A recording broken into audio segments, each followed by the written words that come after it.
Welcome back to another episode of Infidelity Tales Lab. We're thankful for your continued viewership.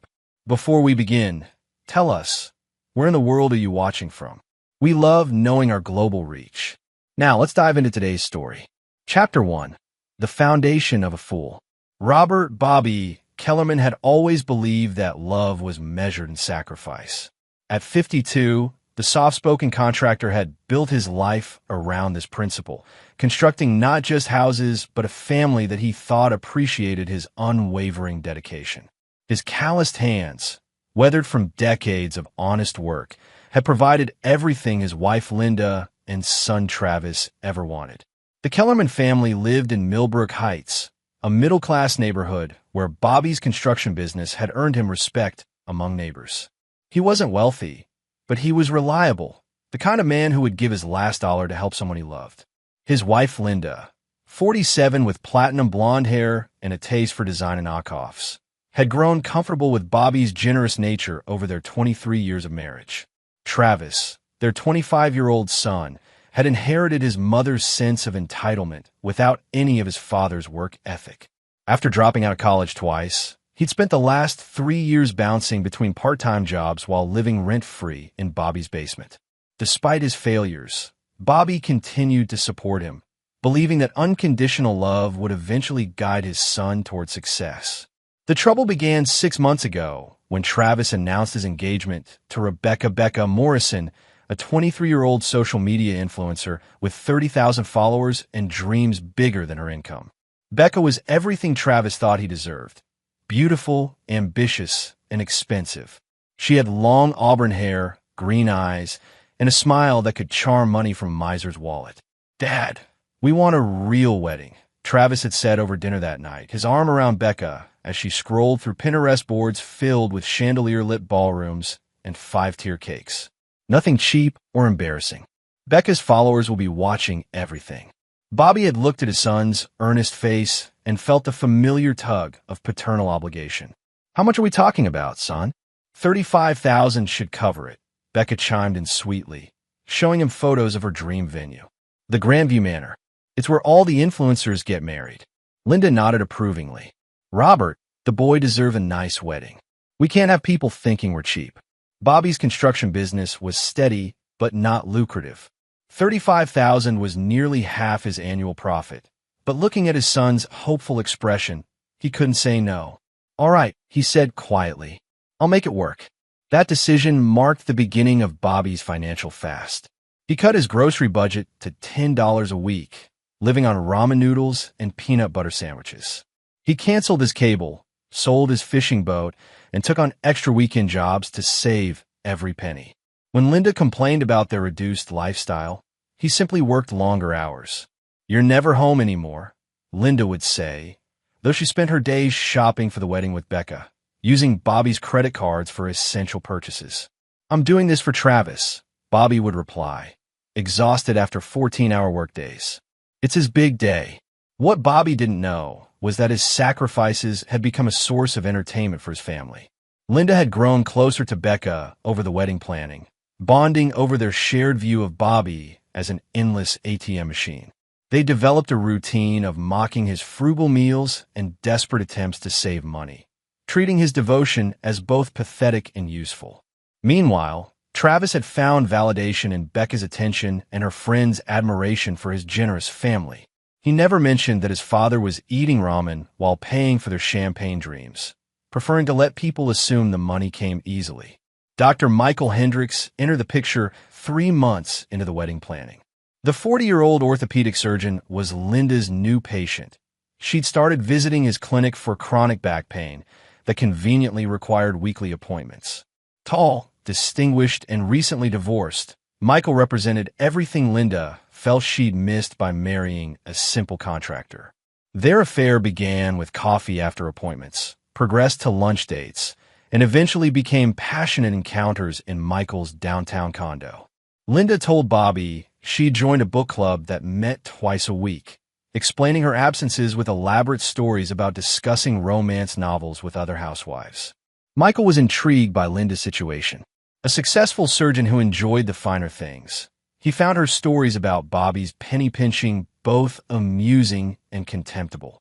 "Why do you stay with him?" he'd ask during their afternoons together. "He's useful," Linda would reply, admiring her reflection in Michael's bathroom mirror. "He'll pay for anything if you know how to ask." But after Travis's wedding, maybe it's time for changes. Neither Linda nor Michael realized that Bobby's neighbor, Mrs. Henderson, had been watching Linda's unusual schedule with growing suspicion. The elderly widow had always liked Bobby and noticed how thin he'd become while his wife seemed happier than ever. Chapter 2. Threads Unraveling. Bobby's dedication to the wedding became an obsession that consumed every aspect of his life. He'd wake at 4 a.m. to start work early, maximize his billable hours, and return home after dark to find Linda and Becca giggling over wedding magazines in the living room. The house always smelled of takeout, Chinese food, pizza, or Thai cuisine that cost more than Bobby's weekly grocery budget. "Dad, you look terrible," Travis observed one evening, though his tone carried more annoyance than concern. "You're embarrassing us." Becca's friends are starting to ask questions. Bobby caught his reflection in the hallway mirror. Hollow cheeks, exhausted eyes, clothes hanging loose on his shrinking frame. "I'm fine, son. Just working hard for your special day." Becca smiled, that practiced influencer smile. "Mr. Kellerman, you're so sweet. This wedding is going to be absolutely perfect. My followers are going to die when they see the photos." The wedding expenses kept climbing. First came the upgraded floral arrangements, an additional $3,000 because Becca decided roses were too basic. Then the custom lighting package for better photos, another $2,000. Each new expense meant more ramen dinners and longer workdays for Bobby. Linda had grown bolder with her affair, sometimes returning from her book club with the scent of expensive cologne clinging to her clothes. She'd started dropping hints about wanting more excitement in her life, mentioning divorced friends who were living their best lives and traveling to exotic destinations. "Maybe after the wedding, we should think about taking a cruise," she suggested one night as Bobby calculated their debt on his laptop. "Linda, we'll be broke for years after this wedding," Bobby replied without looking up. "Maybe when business picks up." She sighed dramatically. "You never want to do anything fun anymore, Robert. It's like you've given up on living." Meanwhile, Travis and Becca had settled into their roles as entitled royalty. They'd moved their planning sessions to coffee shops and restaurants, using Bobby's credit cards to fund their daily outings while discussing their future with casual cruelty. "Your dad's so desperate to please everyone," Becca observed during one of their cafe meetings. "It's actually kind of sad." "He's always been like that," Travis replied, scrolling through his phone. "Mom says he'll sacrifice anything to avoid conflict. Makes him easy to manipulate."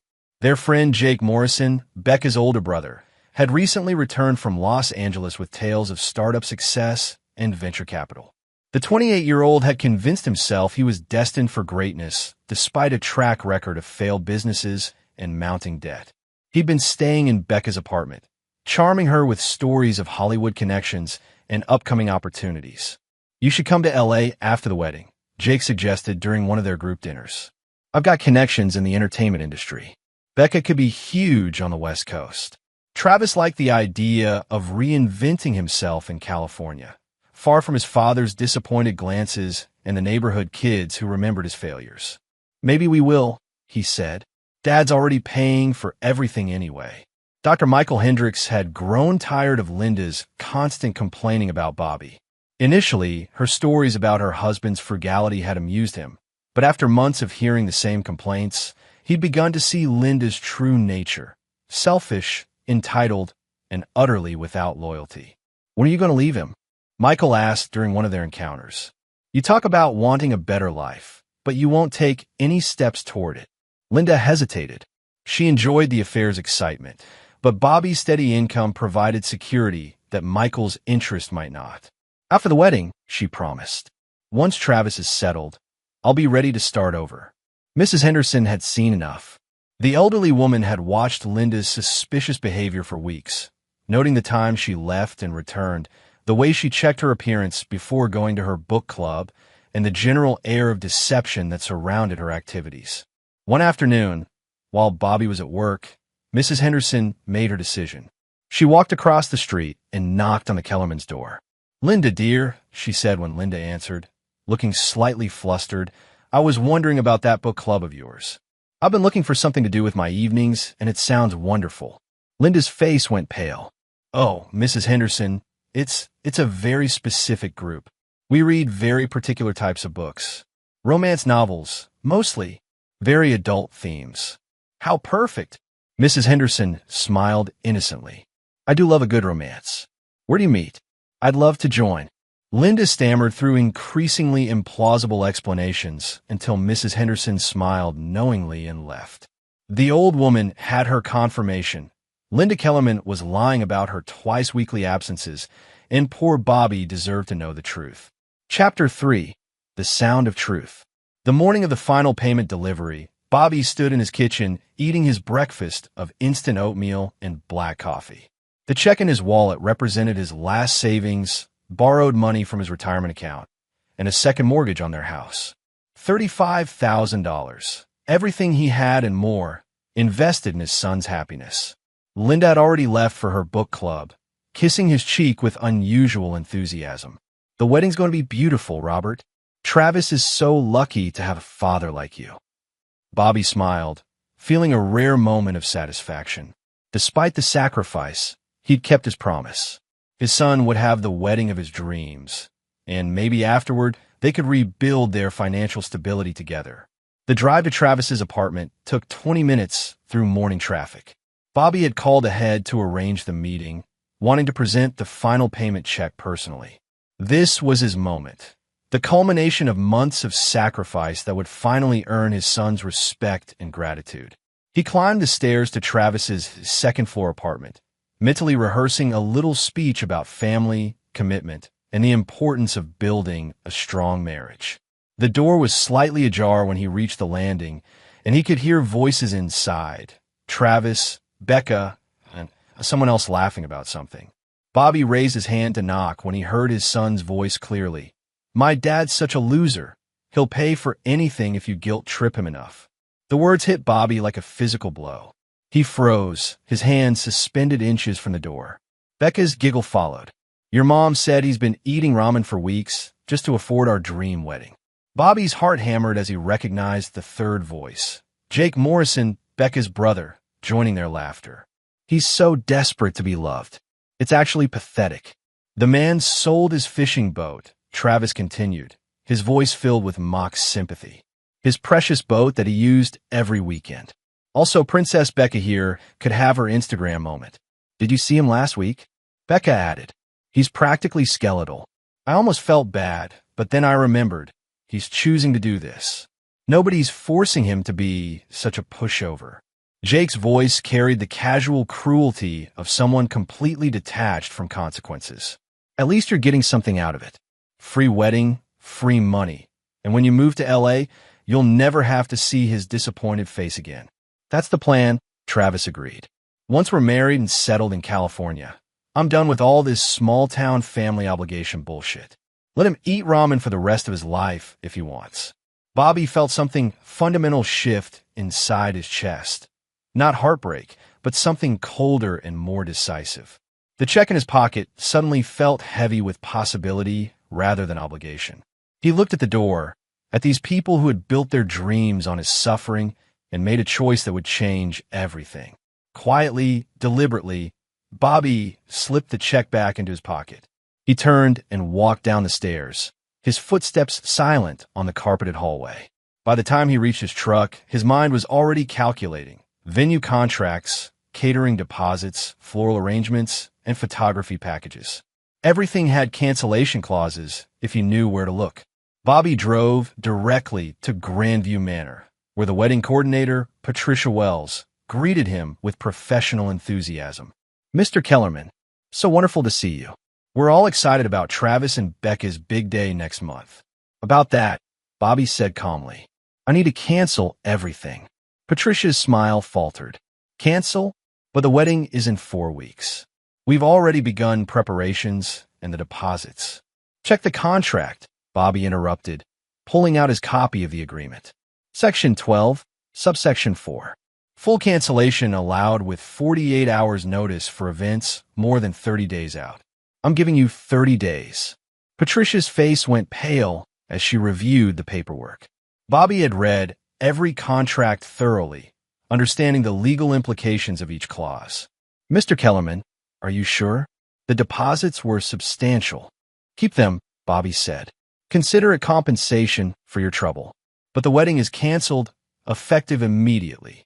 He spent the next 3 hours systematically canceling every vendor, every service, every detail that Travis and Becca had so carefully planned. The florist, the photographer, the caterer, the band. Each cancellation was polite but final. Bobby's contractor's reputation preceded him. These business owners trusted his word and didn't question his decisions. By evening, Bobby had dismantled his son's dream wedding with the same methodical precision he used to construct buildings. The only difference was how satisfying destruction could be when it was justified. His phone began ringing at 8 a.m. the next morning. Chapter 4. The Reckoning Begins. Travis's voice cracked with panic when Bobby finally answered his phone on the 10th ring. Dad, what the hell did you do? The venue called this morning. They said you canceled everything. Bobby sat calmly at his kitchen table, eating his first real breakfast in months. Eggs, bacon, toast, and fresh orange juice. The silence on the phone stretched as Travis waited for explanation, apology, or justification. I heard you yesterday, Bobby said finally, his voice carrying a tone Travis had never heard before. At your apartment. You, Becca, and her brother having a good laugh about your old man. The silence deepened. Bobby could practically hear Travis's mind racing, trying to calculate damage control strategies. Dad, listen, we were just what? Bobby's voice remained eerily calm. Just joking about how I'm eating ramen, so your princess can have her Instagram moment? Just laughing about how pathetic I am for loving my son enough to sacrifice everything. It wasn't like that. It was exactly like that. Bobby took a sip of his coffee, savoring the taste of something he'd denied himself for months. $35,000, Travis. That's what I've spent on your wedding. You want to know how I raised that money? Travis said nothing. I mortgaged our house, cleaned out my retirement account, sold everything I owned that had any value. I've been eating one meal a day for 4 months so you could have your dream wedding. And you think I'm a desperate loser. Dad, please. The wedding's canceled, Bobby said flatly. Every vendor, every service, every single detail you and your fiancé spent months planning. Gone. Travis's voice rose to near hysteria. You can't do this. People are coming from all over the country. Becca's family, her friends. Everyone will know we've been humiliated. Should have thought about that before you decided to humiliate me. Bobby hung up and turned off his phone. For the first time in months, he felt genuinely hungry. Not the desperate hunger of enforced poverty, but the satisfied hunger of a man who'd earned his appetite. The next call came to the house phone an hour later. Linda's voice was shrill with panic. Robert, what have you done? Travis is beside himself. You've embarrassed the entire family. I've embarrassed the family? Bobby laughed, and the sound sent chills down Linda's spine. She'd never heard her husband laugh like that. Cold, bitter, and completely without warmth. Tell me, Linda, how's your book club? Linda's sharp intake of breath confirmed what Bobby had suspected. Mrs. Henderson had visited him the previous evening. Her elderly face creased with concern and righteous anger. She told him about Linda's suspicious behavior, the lies about book clubs, and her growing certainty that Linda was having an affair. I don't know what you're talking about, Linda said weakly. Dr. Michael Hendricks, Bobby said simply. Orthopedic surgeon, downtown Medical Plaza, Tuesday and Thursday afternoons. The phone went dead. Becca arrived 30 minutes later, bursting through the front door without knocking. Her perfectly styled hair was disheveled, her Instagram-ready makeup streaked with tears. Mr. Kellerman, please. You have to understand, Travis didn't mean those things. He was just showing off for Jake. Bobby looked at her with the same expression he might give a particularly annoying insect. Get out of my house. But the wedding? There is no wedding. My family's already bought plane tickets. My dress cost $3,000. My followers. Your followers? Bobby stood up slowly, and something in his posture made Becca step backward. You're worried about your social media followers? It's my career. You don't have a career. You have a hobby that depends on other people's money. And this particular source of funding just dried up. Becca's true nature emerged as her panic grew. You can't do this to us. We've planned everything. We deserve this wedding. You deserve exactly what you've earned, Bobby replied, which is nothing. After she left, Bobby made himself lunch, his first midday meal in months. He was cutting into a sandwich when Jake Morrison knocked on his door, his startup swagger replaced by desperate calculation. Mr. Kellerman, we need to talk, Jake said, pushing past Bobby into the living room. This situation has gotten out of hand. Has it? Look, I understand you're upset, but you're making a mistake. Becca and Travis love each other, and you're destroying their happiness over some stupid misunderstanding. Bobby studied Jake Morrison, the failed entrepreneur who'd convinced his sister she deserved a $35,000 wedding funded by a man he'd called pathetic. Tell me about Los Angeles, Jake. Tell me about these business opportunities you're promising my son. Jake's confidence flickered. Well, things are still developing. How much money do you owe? What? Simple question. How much money do you currently owe to various creditors? Jake's face went red. That's none of your business. It became my business when you started planning to take my son to California based on your connections. So I'll ask again, how much money do you owe? $17,000, Jake mumbled. Credit cards? Mostly. Any actual job prospects in Los Angeles? Jake's silence answered the question. Get out, Bobby said quietly. And take your sister and my son with you when you leave town. I don't want to see any of you again. You're making a huge mistake, Jake threatened. Becca has influence. She can make your life very difficult. Bobby smiled then, and Jake Morrison felt something primitive and frightening in that expression. Son, I've spent 4 months eating ramen noodles while watching my family spend my money and mock my sacrifice. My wife is cheating on me with a surgeon. My son thinks I'm a pathetic loser, and his fiancée considers me an ATM machine. Exactly what part of my life do you think you can make more difficult? Jake left without another word. Chapter 5. The Doctor's Dilemma. Dr. Michael Hendricks was finishing his morning surgery when his phone buzzed with an urgent text from Linda. Bobby knows. Need to talk immediately. Michael's hands remained steady as he completed the final sutures, but his mind raced through implications. He'd always known the affair carried risks, but Linda had assured him that Bobby was too passive and devoted to ever suspect anything. The surgeon prided himself on calculated decisions, and this situation was rapidly spinning beyond his control. Linda was waiting in his office when he finished with his patients, her usual composure replaced by barely contained panic. He knows about us, she said without preamble, and he's canceled Travis's entire wedding. How much does he know? Michael asked, already calculating damage control strategies. Everything. The book club story, your name, even your clinic location. Someone must have been watching me. Michael poured himself a scotch from the bar card in his office, not offering one to Linda. His recent divorce had cost him dearly, and another scandal could devastate his practice. Most of his patients were middle-aged women who expected their orthopedic surgeon to embody stability and respectability. What exactly do you want from me, Linda? The question caught her off guard. I want us to figure this out together. We need to manage Bobby, convince him to— No, Michael interrupted. What you need is to go home and salvage your marriage. This was always supposed to be temporary. Linda stared at him. Temporary? You said you loved me. I said a lot of things, but I'm not destroying my practice over someone else's marital problems. Someone else's marital problems? Linda's voice rose dangerously. We've been together for 3 months. We've talked about me leaving Bobby, about us having a future together. Michael finished his scotch and straightened his tie. Linda, you're an attractive woman, and we've had some pleasant times together. But I never promised you anything permanent. You're married, you have a family, and frankly, your husband sounds like a decent man who doesn't deserve what you've been doing to him. Linda felt the ground shifting beneath her feet. In her fantasies, Michael would rescue her from her mundane life with Bobby, providing the excitement and luxury she felt she deserved. The reality of his dismissal was devastating. "You can't just abandon me now," she pleaded. "Bobby will divorce me. I'll have nothing."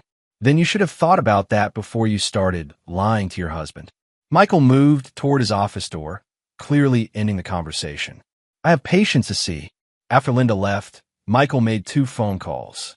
The first was to his lawyer, informing him about potential complications from the affair.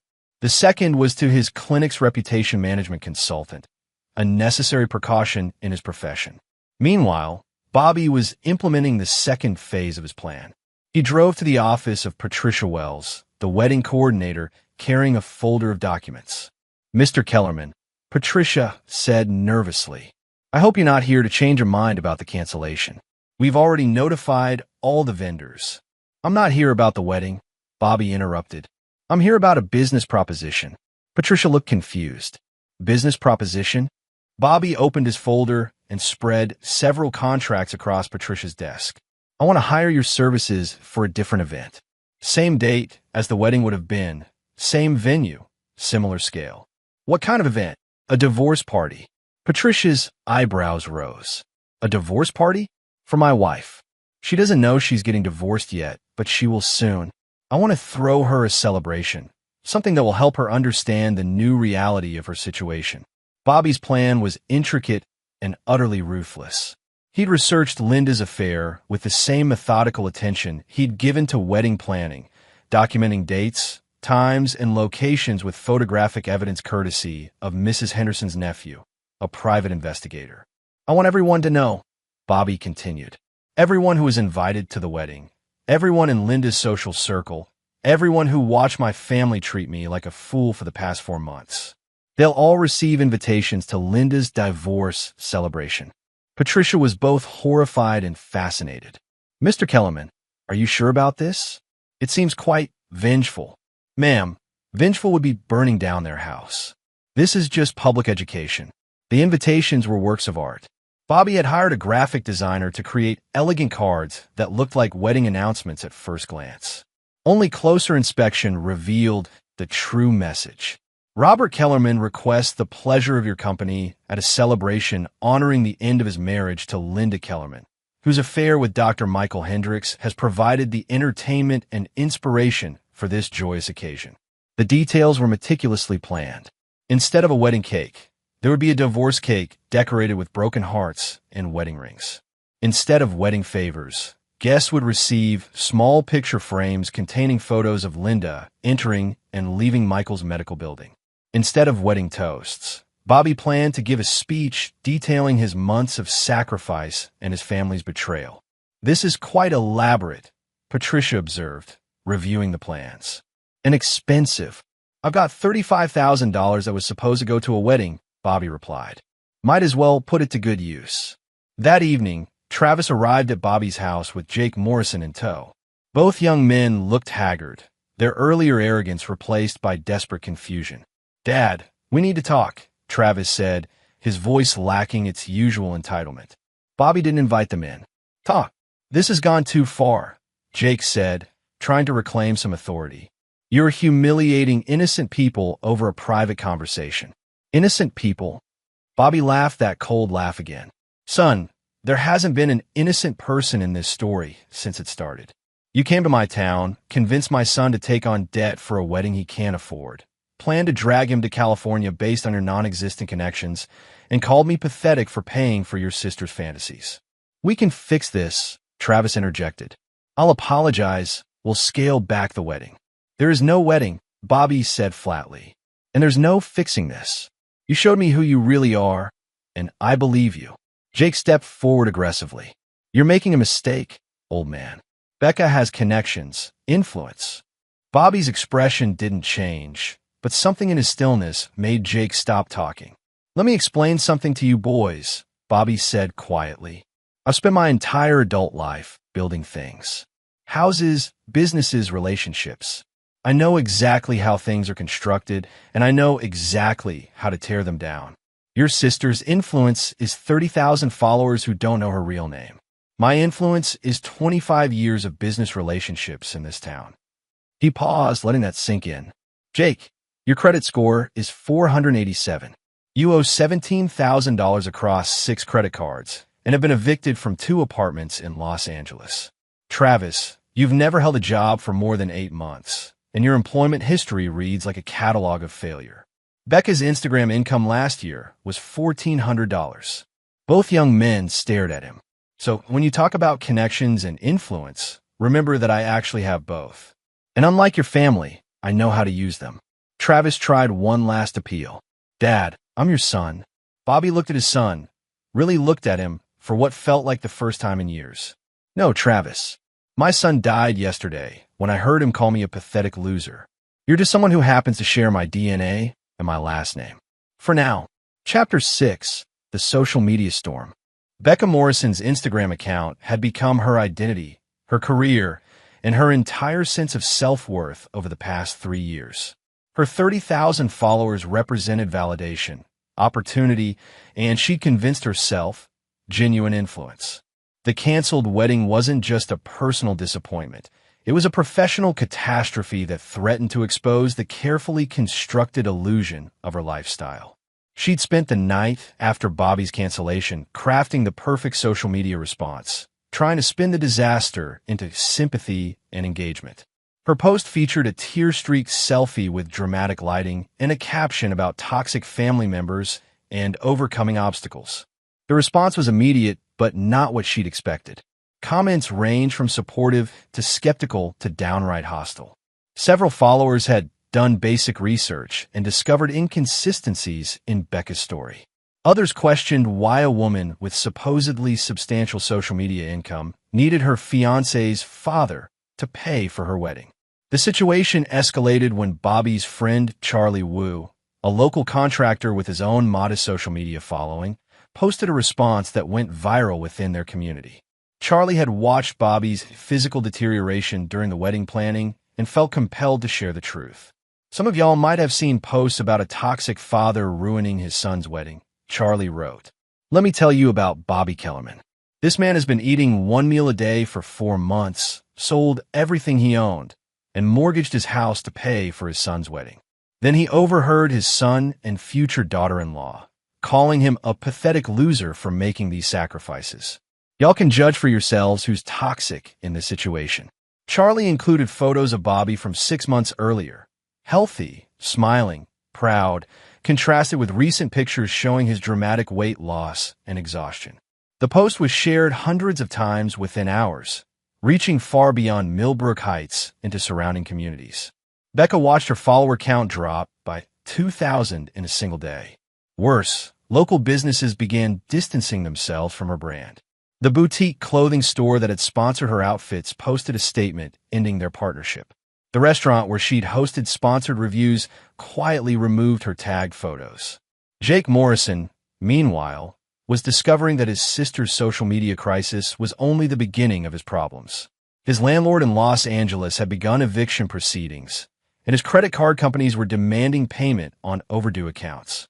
His plan to use Travis and Becca's wedding as an opportunity to network and potentially secure investment had collapsed, leaving him stranded in a small town with mounting debts and no prospects. Dr. Michael Hendricks received his first glimpse of Bobby's true nature when 3 of his patients canceled appointments in a single morning. All 3 were wives of men who worked in Bobby's professional network, contractors, suppliers, and business owners who comprised a significant portion of the local economy. "I think it would be best if I found another orthopedic surgeon," Mrs. Patterson explained when Michael's receptionist called to confirm her appointment. "My husband works with Bobby Kellerman, and we feel there might be a conflict of interest." Michael initially dismissed the cancellations as coincidence, but by the end of the week, he'd lost 12 regular patients. His receptionist reported that new appointment requests had slowed to a trickle, and several referring physicians had quietly redirected their patients to other specialists in neighboring towns. Bobby hadn't made any direct threats or public accusations against Michael. He hadn't needed to. In a community where reputation was everything and business relationships were built on trust, the simple knowledge that Dr. Hendricks had betrayed a respected local businessman was enough to erode confidence. Linda found herself isolated in ways she'd never anticipated. Her social circle, largely composed of other contractors' wives and local business owners' spouses, began excluding her from their usual activities. Coffee dates were canceled, book club invitations, the real ones, stopped arriving, and conversations at the grocery store became awkwardly brief. The divorce papers arrived on a Thursday morning, delivered by a process server while Linda was still in her robe. The documents were comprehensive and devastating, detailing not only Bobby's intent to end their marriage, but also his complete financial documentation of Linda's affair. Bobby had been meticulous in his preparation. Bank records showed Linda's increased spending during the affair period, including purchases at expensive restaurants and boutique stores that far exceeded their usual budget. Phone records documented hundreds of calls and texts to Michael's number. Credit card statements revealed charges at hotels and spas on dates when Linda claimed to be at book club meetings. Most damaging was the private investigator's report, complete with photographs of Linda entering and leaving Michael's condo, detailed timelines of her activities, and sworn statements from witnesses, including Mrs. Henderson and several neighbors who had noticed Linda's suspicious behavior. Travis received his own package that same afternoon, an eviction notice from Bobby's house and a formal demand for repayment of all money provided for wedding expenses. Bobby's lawyer had structured the demand carefully, noting that since no wedding had occurred, the funds constituted loans rather than gifts, making them legally recoverable.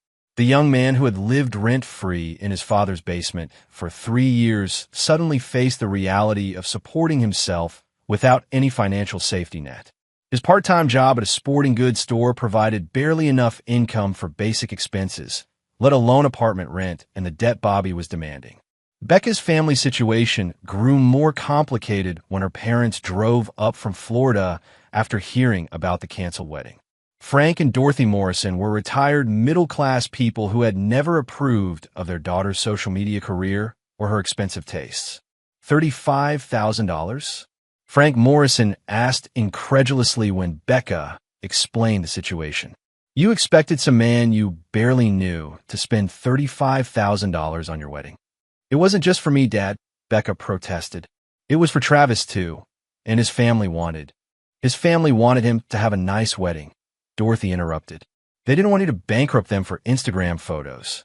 Frank Morrison was a retired electrician who understood the value of money and the cost of manual labor. The idea that his daughter had not only accepted such an extravagant gift, but had mocked the man providing it went against everything he'd tried to teach her about character and gratitude. You're coming home with us, Frank declared. This social media nonsense is over. You're going to get a real job and learn some respect for people who work for their money. Becca's protests fell on deaf ears. Her parents had seen enough of her entitled behavior and were determined to correct course before it was too late. The final blow to Becca's social media empire came when several of her followers began investigating her background more thoroughly. They discovered that many of her lifestyle posts were staged in borrowed or rented locations, that her designer outfits were often knockoffs or heavily discounted items presented as full-price purchases, and that her claims about income and independence were largely fabricated.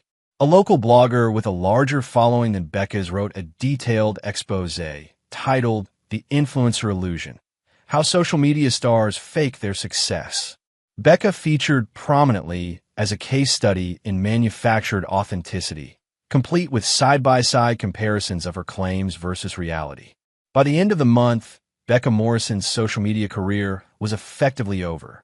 Her follower count had dropped below 15,000, her engagement rates had plummeted, and no legitimate businesses were willing to associate with her brand. As Bobby watched the systematic collapse of his betrayers' lives, he felt no satisfaction, only the cold completion of necessary work. Like demolishing a building that had become structurally unsound, the destruction was thorough, methodical, and irreversible. Chapter 7: The Divorce Celebration. The invitations to Bobby's divorce celebration were delivered exactly 4 weeks after he'd canceled the wedding, arriving in mailboxes throughout Millbrook Heights and the surrounding community. The elegant cardstock and sophisticated design initially fooled many recipients into thinking they were receiving wedding announcements, making the actual message even more shocking. Patricia Wells had initially resisted Bobby's unconventional request, but his calm determination and complete financial commitment had eventually won her over. The event planning industry thrived on memorable occasions, and Bobby's divorce party would certainly be unforgettable. The venue was the same Grandview Manor that would have hosted Travis and Becca's wedding. Bobby had requested minimal decorative changes from the original wedding plan, wanting guests to recognize exactly what celebration they were attending instead. The floral arrangements remained elegant, but were now composed entirely of funeral flowers, lilies, chrysanthemums, and roses in stark white and deep purple. Instead of wedding favors, each table's setting included a small silver frame containing one of the private investigator's photographs of Linda entering Dr. Hendricks' condo. The images were tastefully composed, but unmistakably incriminating, showing Linda checking her appearance in the building's lobby mirrors and looking around cautiously before entering. The guest list was comprehensive and carefully curated. Everyone who had been invited to the wedding received an invitation to the divorce celebration, along with additional recipients from Bobby's professional network, Linda's social circles, and the broader community. Local business owners, city council members, church congregations, and social clubs all received formal invitations to witness Linda Kellerman's public accounting. Word of the unusual event spread quickly through Millbrook Heights. Some people were appalled by Bobby's public vindictiveness. Others were fascinated by the dramatic turn of events, and many were simply curious to see how the situation would unfold. Linda received her invitation via certified mail, along with a note from Bobby. "Since you enjoyed celebrating behind my back, I thought you might appreciate celebrating in front of everyone." Dr. Michael Hendricks' invitation was delivered to his medical office, causing considerable gossip among his staff.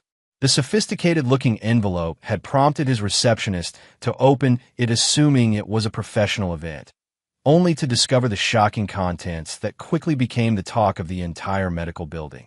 Travis found his invitation slipped under the door of the cheap motel room where he'd been staying since Bobby evicted him from the family home. His father had included a personal note. "Your presence is requested but not required. I thought you might enjoy seeing the conclusion of a situation you found so amusing." On the evening of the celebration, Bobby arrived at Grandview Manor wearing his best suit, the same one he'd planned to wear to his son's wedding. He'd gained back 15 pounds over the past month, and his face had regained some of its natural color and vitality.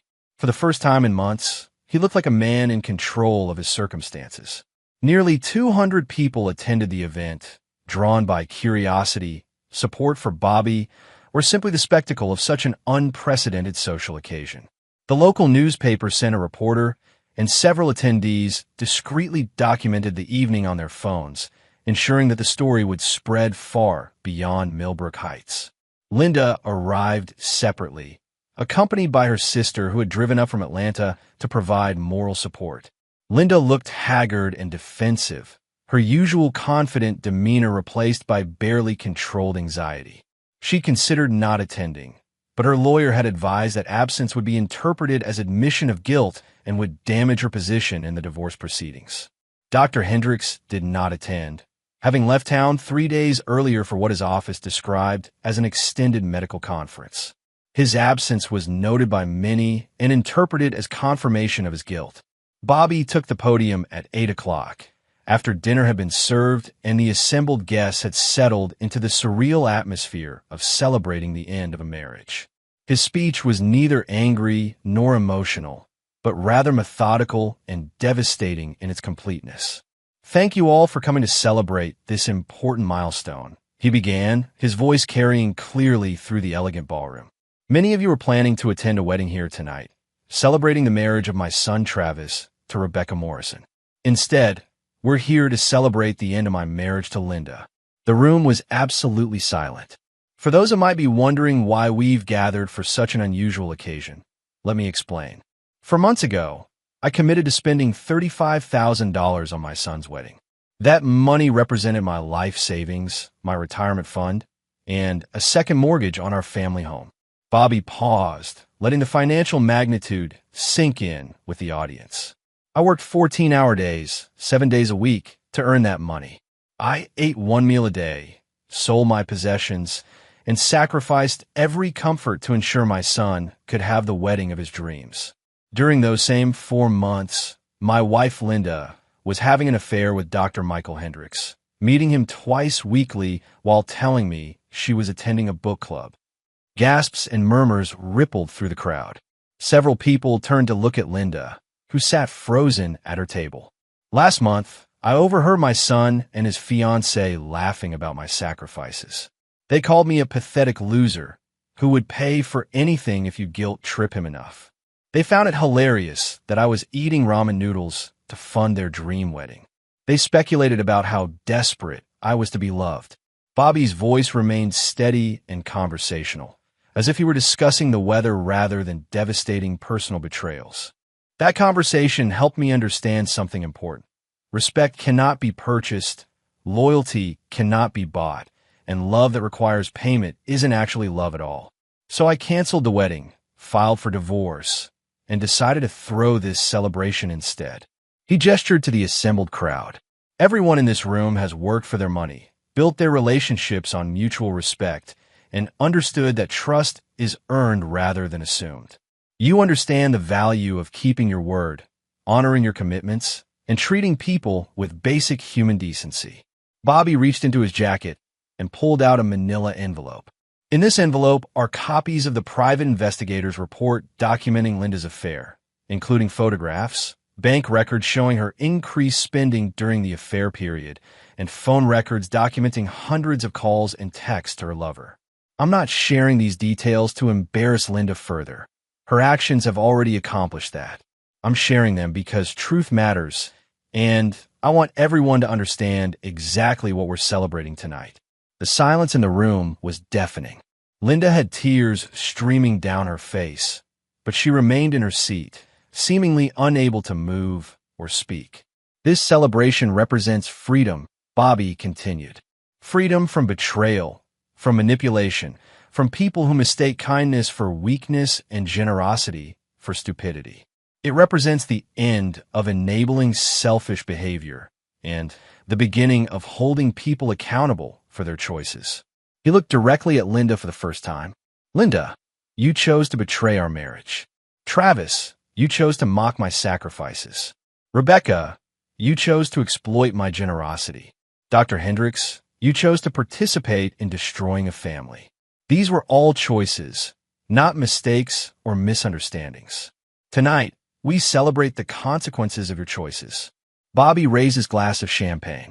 To truth, accountability, and the end of taking decent people for granted. The room slowly joined his toast, the sound of clinking glasses creating an eerie conclusion to the most unusual celebration Millbrook Heights had ever witnessed. Chapter 8. Consequences and Reckonings. The weeks following the divorce celebration brought swift and comprehensive consequences for everyone involved in Bobby's betrayal. The public nature of the event had guaranteed that the story would spread throughout the community and beyond, creating ripple effects that touched every aspect of the betrayers' lives. Linda's divorce proceedings became a masterclass in legal preparation and strategic destruction. Bobby's lawyer, Margaret Shun, was one of the most respected family attorneys in the state, and Bobby had given her unlimited resources to ensure a comprehensive victory. Your husband has documented everything, Margaret explained to Linda's attorney during their first meeting. Bank records, phone logs, photographic evidence, witness statements, and a private investigator's report that reads like a spy novel. Mrs. Kellerman has no defensible position. Linda's own attorney, a young lawyer from a discount legal clinic, was overwhelmed by the scope of Bobby's evidence and the skill of his representation. The case was settled within 6 weeks, with Linda receiving minimal alimony and no claim to Bobby's business assets or retirement accounts. The final divorce decree was brutal in its completeness. Linda was required to assume responsibility for half of the wedding-related debts, despite never receiving the benefit of the celebration. She lost all rights to the family home, Bobby's business, and any jointly held assets beyond basic personal possessions. Most significantly, the court awarded Bobby a judgment for reimbursement of all expenses related to Linda's affair, restaurant bills, hotel charges, gifts, and other costs that had been paid with marital funds. The total exceeded $12,000, money that Linda didn't have and couldn't reasonably earn. Dr. Michael Hendricks discovered that small-town scandals could destroy professional reputations with devastating efficiency. His patient base continued to erode as word of the affair spread through medical communities in surrounding areas. Referring physicians quietly redirected their patients to other specialists, and his hospital privileges came under review by the Ethics Committee. The final blow came when the state medical board opened an investigation into Hendricks' conduct, specifically focusing on whether he had violated professional ethics by engaging in an affair with a patient. Linda's medical records showed that her back pain complaints had been largely fabricated, raising questions about whether Hendricks had properly diagnosed and treated her condition or had been enabling her deception from the beginning. Faced with mounting professional and financial pressures, Hendricks made the decision to relocate his practice to another state. His departure from Millbrook Heights was quiet and unceremonious, leaving behind a damaged reputation and a medical practice that sold for far less than its previous value. Travis's situation became desperate with shocking speed. His part-time job at the sporting goods store barely covered his motel expenses, let alone food, transportation, and the mounting debt Bobby was demanding through legal channels. His attempts to find better employment were hampered by his lack of experience and the growing local awareness of his role in the family scandal. Word had spread throughout the community about Travis's mocking comments regarding his father's sacrifices, and many business owners were reluctant to hire someone with such poor character references. Jake Morrison abandoned his sister and Travis after realizing that their situation was beyond salvaging. He returned to Los Angeles with outstanding debts and warrants for his arrest, leaving behind a trail of unpaid bills and broken promises. Becca Morrison's social media empire continued its spectacular collapse.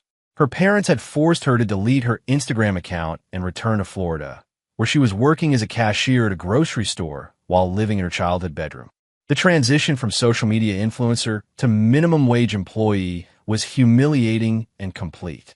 Her parents, Frank and Dorothy Morrison, were profoundly ashamed of their daughter's behavior and had instituted strict rules for her rehabilitation. She was required to pay rent, work full-time, and attend weekly sessions with a counselor who specialized in treating social media addiction and entitlement issues. "You will learn the value of honest work and treating people with respect," Frank told his daughter. "And if you ever behave this way again, you can find somewhere else to live." The broader community response to Bobby's actions was mixed but generally supportive. Many people admired his strategic approach to dealing with betrayal, while others felt that public humiliation was an excessive response to private family problems. Mrs. Henderson, who had first alerted Bobby to Linda's suspicious behavior, became something of a local celebrity. Her role in exposing the affair was viewed heroically by those who supported Bobby's actions.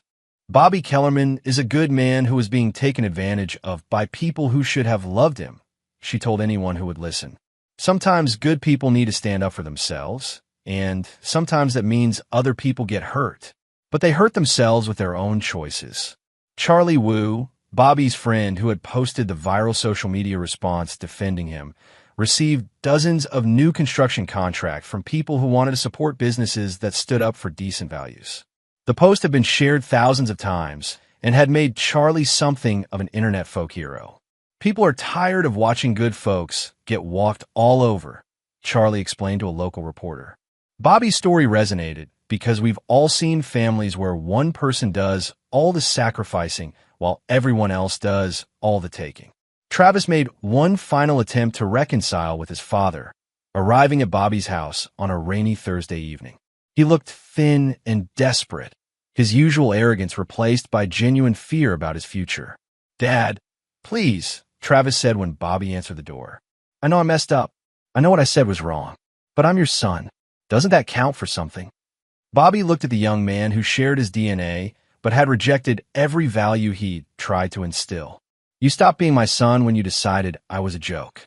Being related to someone doesn't give you the right to treat them with contempt." "I was just showing off," Travis pleaded. "I didn't mean it." "Yes, you did," Bobby replied calmly. "You meant every word. You just didn't expect me to hear it." Travis tried a different approach. What about forgiveness? What about second chances? Bobby considered the question seriously. Travis, forgiveness isn't the same thing as trust. I might forgive you someday, but I will never trust you again. And without trust, we don't have a relationship. So that's it. You're just going to abandon your only child. No, Bobby said firmly. You abandoned me when you decided I was someone to be mocked and exploited. I'm just acknowledging the choice you already made. Travis left that night knowing that his relationship with his father was permanently severed. The young man who had grown up expecting unconditional support regardless of his behavior was finally facing the consequences of treating love as an unlimited resource. Chapter 9. New Foundations. 6 months after the divorce celebration, Bobby Kellerman stood in the morning sunlight on the deck of his new fishing boat, watching the sunrise paint the lake in shades of gold and crimson. The boat was bigger and better than the one he'd sold to fund Travis's wedding, purchased with money from Linda's settlement and his thriving construction business. The scandal had, paradoxically, been excellent for Bobby's professional reputation. Clients throughout the region sought out the contractor who had stood up for himself with such strategic brilliance, viewing his actions as evidence of strong character and reliable judgment. His calendar was booked solid for the next 18 months, and he'd had to hire 3 additional employees to handle the increased demand. Bobby's physical health had recovered completely from the months of sacrifice and stress. He'd regained the weight he'd lost, started exercising regularly, and looked younger than he had in years. More importantly, his mental health had improved dramatically once he'd stopped enabling other people's selfishness and started prioritizing his own well-being. Mrs. Henderson had become a regular companion for Bobby's morning fishing trips, their friendship deepened by her role in exposing Linda's betrayal. The elderly widow was sharp-witted and excellent company, sharing Bobby's appreciation for simple pleasures and genuine relationships. Any regrets? She asked one morning as they waited for the fish to bite. Bobby considered the question carefully. I regret that it took me so long to see who they really were. I regret enabling their behavior for as long as I did. But I don't regret how it ended. Linda had moved to another state after the divorce was finalized, unable to rebuild her reputation in Millbrook Heights. Her sister had provided temporary housing, but their relationship was strained by Linda's financial dependence and continuing refusal to accept responsibility for her choices. Linda's attempts to contact Bobby had been ignored completely.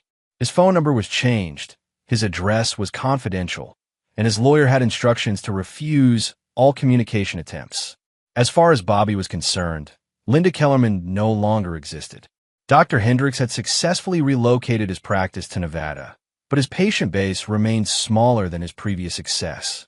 The medical community was surprisingly small, and word of his ethical violations had followed him across state lines. His income had dropped by more than 60%, and his professional reputation remained permanently damaged.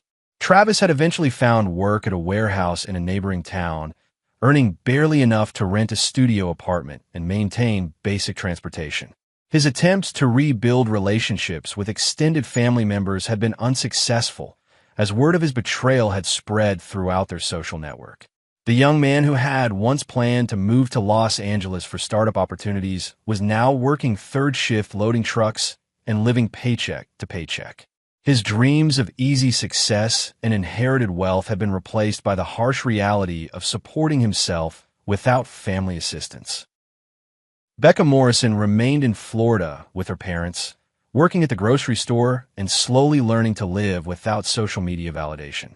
Her Instagram account had been permanently deleted, and she was prohibited from creating new social media profiles as part of her rehabilitation program. The transition from influencer lifestyle to normal employment had been traumatic, but Becca was beginning to understand the value of honest work and genuine relationships.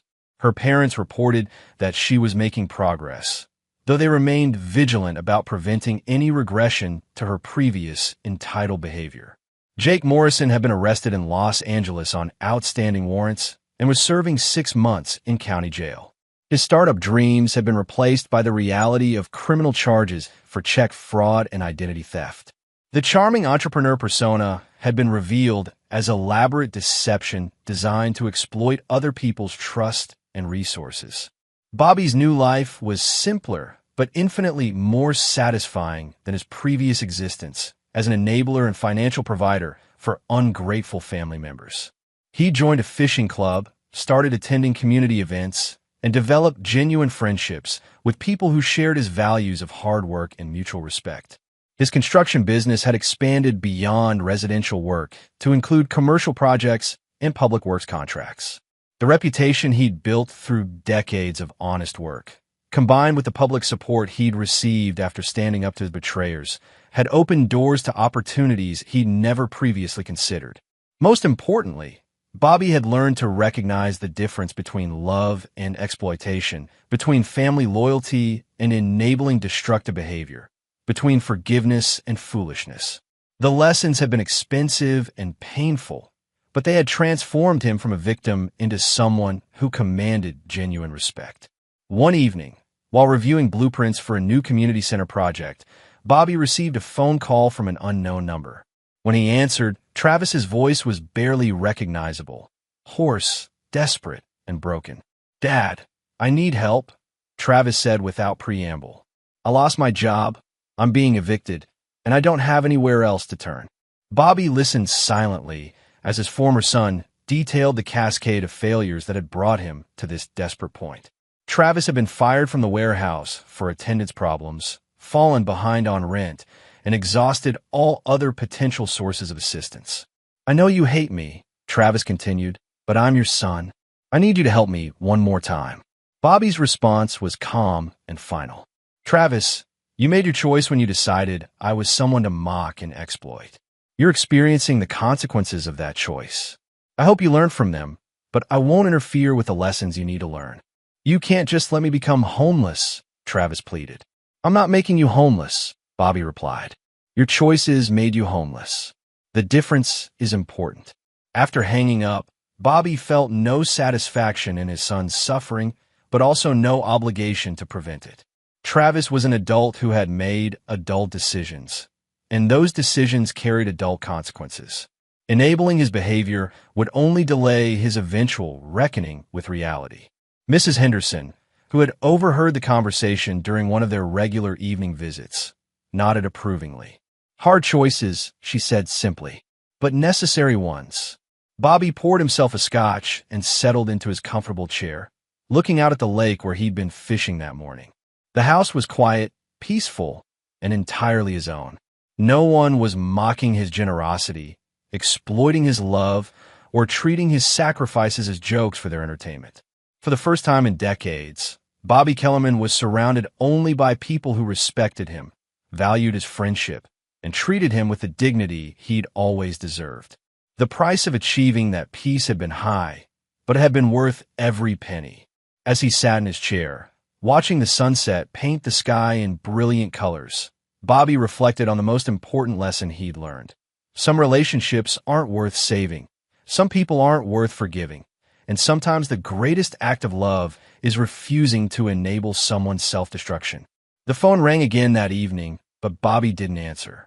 Whatever crisis or emergency his former family was experiencing, they would have to solve it without his help. He'd given them everything he had to give, and they'd thrown it back in his face with contempt and mockery. Now, they could live with the consequences of their choices while he enjoyed the rewards of his own. The next morning, Bobby was back on his boat, fishing rod in hand, watching another sunrise over the water. Mrs. Henderson sat beside him, both of them comfortable in the peaceful silence of people who had nothing left to prove to anyone. It was, Bobby thought, exactly the kind of morning he'd been working toward his entire life. And for the first time in years, no one was asking him to pay for anyone else's dreams. And there you have it. Another story comes to an end. What did you think? I'd love to hear your thoughts in the comments below. If you enjoy this story, consider joining our community by subscribing. It means the world to us. For more stories like this one, check out the recommended videos on screen, and I'll see you there.